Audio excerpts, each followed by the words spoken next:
इस लेक्चर में हम कॉम्पोजिशन ऑफ फंक्शंस को डिस्कस करेंगे और इसकी एक्सप्लेनेशन देखेंगे। तो देखते हैं इसके लिए definition of composition of function.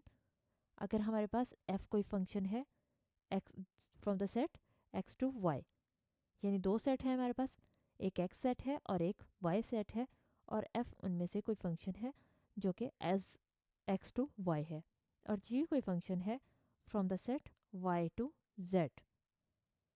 और अगर हम इनके दरमियान यानी f और g के दरमियान कॉम्पोजिशन लेते हैं तो उसे हम डिनोट करते हैं g कॉम्पोजिशन f से, और ये क्या होगी, किनके बिटवीन होगी, x टू z होगी।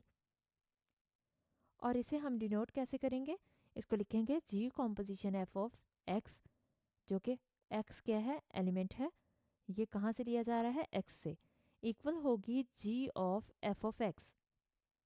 यानी इस कॉम्पोजिशन के साइन की जगह हम ब्रैकेट लगाएंगे, g of f of x, ऐसे भी इसको लिख सकते हैं।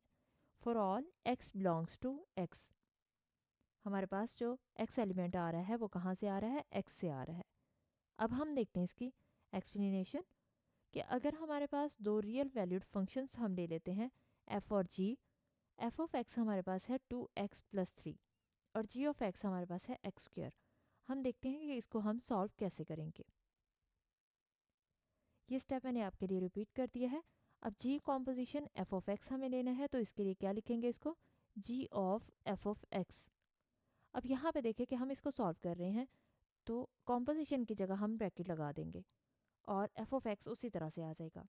अब हम क्या करेंगे कि g में हम कौन सा वेरिएबल आ रहा है, जैसे f ऑफ अगर 2 होता है तो हम x की जगह 2 पुट करते हैं हमेशा।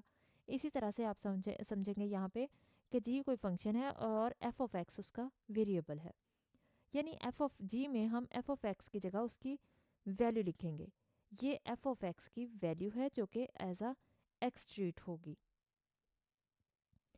तो f ऑफ x की वैल्यू क्या आ रही है हमारे पास, 2x प्लस 3, तो इसलिए f ऑफ x की हमने वैल्यू यहाँ पे लिख दी 2x प्लस 3। अब g में जहाँ पे x आ रहा है वहाँ पे हम 2x प्लस 3 लिखेंगे, तो जहाँ जहाँ x था वहाँ 2x प्लस 3 आएगा। यहाँ पे तो जस्ट हमारे पास x स्क्वायर है, इसलिए x की जगह हमारे पास आ जाएगा 2x प्लस 3। तो इसका मतलब क्या हुआ कि अगर हमारे पास कॉम्पोजिशन आ रही हो g composition f of x, तो हम कॉम्पोजिशन के साइन की जगह ब्रैकेट लगाएंगे, जो फंक्शन आ रहा है उसकी वैल्यू लिखेंगे, जैसे 2x प्लस 3 लिख दी, और उसके बाद जिसमें ये वैल्यू पुट हो रही है, जैसे g में पुट हो रही है, तो g में जहाँ पे x आएगा, जहाँ जहाँ वेरिएबल आएगा वहाँ पे 2x प्लस 3 आ जाएगा। तो इसलिए यहाँ पे x स्क्वायर था, तो ये 2x प्लस 3 का होल स्क्वायर हो जाएगा। तो ये हमारे पास g composition f of x का आंसर आ जाएगा।